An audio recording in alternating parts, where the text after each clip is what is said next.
É, Ô, Bruno, e a gente já pegando, a gente começou a falar do antibiótico, e aí tem, né, tem a questão do prejuízo, né, com a CCS sim. alta, aí você tem a despesa com o antibiótico, e aí Uhum. você tem o descarte do leite, né? Sim, Só isso sim. aí você já quase que triplica aquele valor, né, que Sim. você deu É, inicial. se não me engano, Sara, sem vamos dizer assim, o descarte do leite, eu acho que um caso de mastite, eu posso até confirmar depois com as minhas amigas inspiradoras do Mais Leite, Mariana Brandt, que é assim, é outra que. Inclusive, eu quero elas aqui Não, também. pode trazer, as meninas são assim.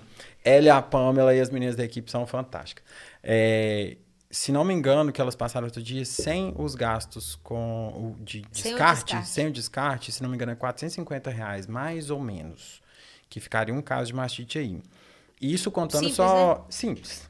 Não estou falando aqui que eu acho que não contemplou, por exemplo, a soro, essas Aham. outras coisas no caso de mastite mais forte, não.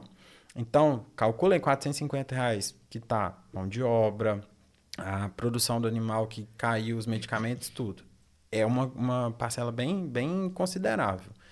Então, se você fizer isso, esse controle, fica mais fácil, o produtor evita, vamos dizer assim, essa ocorrência. O produtor precisa ficar mais atento, que o uso de antibiótico também ele não pode ser indiscriminado. Exatamente, Bruno. Não O produtor tem adianta, que. meus amigos, aquele negocinho da caixinha douradinha com risquinho vermelho, sabe? Qual? Aquele ali, ele não é um medicamento para mastite. O que a gente mais encontra, ele não é descarte zero. Então, se você quer tratar uma mamite, pega e faz o tratamento da forma correta, com o medicamento correto, do jeito certo. Não é chegar no balcão e falar, minha vaca tá com o mojo inflamado. Outra coisa que eu já ia comentar com você agora, né? Eu sei que tem muitas lojas sérias, eu sei que Sim, tem muita sim. gente séria fazendo trabalhos legais. Mas se tem uma coisa que me preocupa muito é balcão, né? Teve um. Tem muito produtor que chega lá e fala, eu quero um remédio pra mastite. E aí o balconista só entrega e o cara fala, não, isso aqui, Então, vou te contar uma né? historinha Não, isso aqui o rapidinha, cara bem não. bacaninha. Isso aqui não dá nada, Um não. produtor, ele até saiu da atividade, porque aqui lá não tinha, tipo assim, tinha juiz Graças a também não. Deus. É melhor sair da atividade, eu falo. A gente, você sabe muito bem, né, Sara? A gente às vezes tem que segurar a língua. Porque tem uns produtores que você vai atender, dá vontade de virar e falar assim: meu amigo, vende as suas vacas, compra uns bezerrinhos de corte ou empreste só um jurim pro povo lá na praça, que você tá fazendo um bem pra você e pra nós. É muito mais negócio se o cara não quer assumir a responsabilidade. Mas só que a gente. Se ele ainda não entendeu que ele é um produtor de É alimento, né? isso, porque existe a diferença absurda entre produtor e tirador de leite. O Sim. cara precisa de entender o que, que ele vai ser. Se ele for tirador de leite, aí até a gente da indústria também tem que encarar ele como tirador de leite. Não precisa ficar queimando dinheiro e massa cinzenta com ele, não. Porque eu tenho que tratar ele de uma forma que vai me dar um retorno, mas assim, não preciso queimar muito com ele, não. Mas só aproveitando essa questão aí do vendedor, teve esse produtor lá na região que ele fez o seguinte. Um amigo dele trabalhava numa casa agropecuária. Falou, não, vou mandar o remédio lá pro Sazá que você tá tendo muita mamite. Mandou. Eu cheguei lá e ele falou assim, você podia vir aqui fazer um teste nas vacas, porque é o seguinte, tô com muito caso de mamite. E tá dando muito grumo, eu tô achando isso esquisito. Cheguei lá, gente, você sabe o que que aconteceu? O amigo dele falou que era um remédio para mamite, ele aplicou em tudo. Era selante que ele aplicou nas vacas em lactação. Então todas as vacas dele com mamite estavam dando grumo, mas era o selante que estava lá. E aí Meu Deus tinha do a vaca céu. de 40 quilos que estava perdendo 2 tetos. Por causa disso. E o abençoado, nem para ler o que, que ele estava aplicando. Ele foi só o quê? O vendedor me falou para aplicar que isso é um medicamento para mastite. Então, pessoal, né, você que é técnico, você chega lá na fazinha que você vai dar assistência, pega o celular e ensina pro seu produtor fora. Você pode falar aqui, ó, ok, Google, né? O Uhum. que é o medicamento tal? Porque já Ou vai ajudar então, ele. hoje todo mundo tá no Zap, né? WhatsApp, WhatsApp, WhatsApp. Faz um videozinho ou um áudio, fala: Sara, tô mandando um remédio pra você, você vai aplicar no teto da vaca tantas vezes por dia. Mas é assim que vai fazer. Se você, balconista e tal, o pessoal aí, tiver curiosidade, leia a bula do medicamento e passa isso, a informação correta, porque aí nem você se queima. Porque o cara que faz isso, depois o produtor vira e fala assim, aquele ordinário me vendeu um remédio de 50 conto que não resolveu o problema da minha vaca. Sim. Então... Porque ele também nem sabia o que é que precisava Não, exatamente. Né? eu fiz, Sara, um trabalho, acredito que deve ter 1 ano e meio, uns 2 anos mais ou menos. Eu fiz um trabalho nas lojas de Mutum e daqui, que foi o seguinte: eu fiz um levantamento primeiro de todos os principais medicamentos comercializados na região, que foi até uma demanda da fiscalização. Então, eu fiz esse levantamento.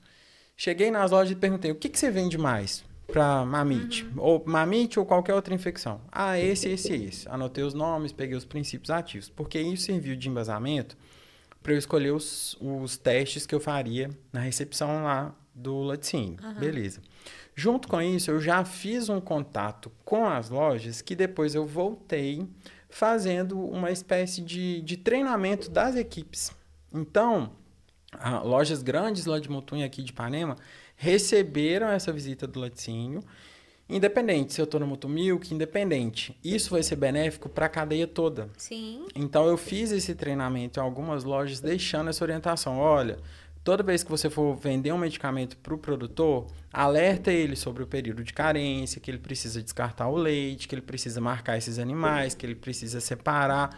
A gente passou aquele basicão que precisa ser feito. Sim. Então, assim, esse foi um trabalho que a gente fez que deu um resultado bem bacana. Então, o que precisa é a gente fomentar ainda mais isso. A gente, como indústria, precisa de estar próximo ali para levar essa informação também. E assim, Bruno, eu falo assim, o técnico, né? Você que é técnico, que é supervisor, coordenador, gestor de laticínios, né? Você tem que falar para o seu produtor que ele está cometendo um crime, né? Tem que deixar isso claro para ele, que ele está cometendo um crime quando ele manda leite com antibiótico para dentro da indústria. Não, pergunta se ele tem coragem de beber. Existe uma legislação para isso e a gente tem que respeitar, e ele tem que respeitar. Né? Não podemos assumir, ninguém pode ficar feliz. Eu fiquei feliz porque o Bruno não aceitou, mas o fulano de tal vai pegar meu leite. Não existe isso, gente. A gente não pode mais aceitar isso. Não, né? É crime contra a saúde. Isso. É inadmissível a gente ter ainda. E ter produtores que ainda. Isso é encheção de saco. Então bebe esse leite aqui. Você não tem coragem de beber, por que você vai mandar pro outro? Então, assim, é difícil hoje. É difícil, mas não é impossível. A gente consegue trabalhar em cima disso aí. O homem foi na lua, então não tem nada que é impossível. Não, minha filha, você tá doido. A gente consegue dar a volta nisso aí. Nós já pegamos situações, às vezes, até piores. Então, assim, a gente tem que pegar e levar mesmo essa informação e dar pancada. Aí que entra a parte das pancadas que a gente fala, né?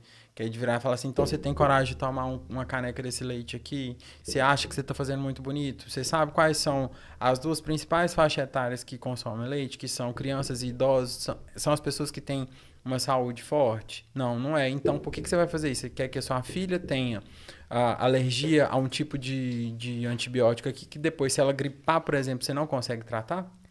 Então, assim...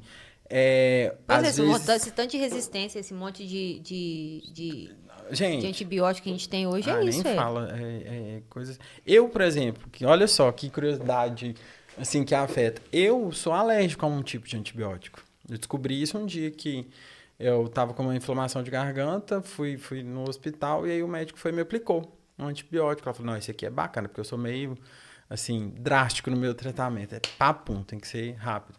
Ele me aplicou e daí eu comecei a coçar, dar aquele formigamento, a língua começou a crescer e tudo. Aí ele virou para mim e falou assim, você é alérgico? Eu falei assim, tô descobrindo agora também. E aí eu descobri que eu sou alérgico a ceftriaxona. Então, toda vez que eu vou ao médico, me pergunta se é alérgico? Sim, sou alérgico a ceftriaxona. E se a ceftriaxona for um princípio ativo ali, uma droga que é crucial para poder fazer algum outro tipo de tratamento? Eu já perdi. Pois é. E aí... Isso a gente tem. Pode ser que eu já tenha nascido com essa alergia e tudo, mas se eu ficar consumindo esse leite com antibiótico ali, eu vou criar resistência ou não? Sim. Vou criar resistência. Tanto que hoje a gente tem, por exemplo, os estudos voltados para a cria de bezerra, não tem ninguém recomendando mais a leite de descarte para bezerra, porque você pode causar isso já. Então começa aí. Então é assim, não é pensar o que eu vou fazer com o meu leite de descarte. É pensar em como não deixar a doença chegar no seu curral. Né? E assim, uma das coisas também que o povo fica, não, mas qualidade do leite é só para produtor pequenininho. De jeito nenhum. Como que você pega, por exemplo, a Colorado, 100 mil litros por dia. Vocês acham que a CBT da Colorado é de quanto, gente? Não sei. Que é a empresa que produz leite A por aí. é 5 mil, tem que ser absurdo. CCS, uma fazenda de 100 mil litros que produz esse tipo de leite, ela não pode ser elevada, deve ser 200 mil. Eu vou falar, tipo assim, dados que eu lembro, não vou falar especificamente, mas eu trabalhei numa empresa e eu atendi que hoje eu acho que ela é a quarta maior produtora, que é a Sequita Agronegócios. Na minha época, a CPP da Sequita era em torno de 5 mil, a fazenda estava com 50 mil litros por dia. Pois é. A CCS não passava de 130 mil. E aí você vai virar e falar comigo, é só o pequeno que consegue? Não. Eu tenho produtor pequeno que Deus me livre, eu não tenho coragem de beber água na casa. Entendeu? Porque o cara não tem essa preocupação.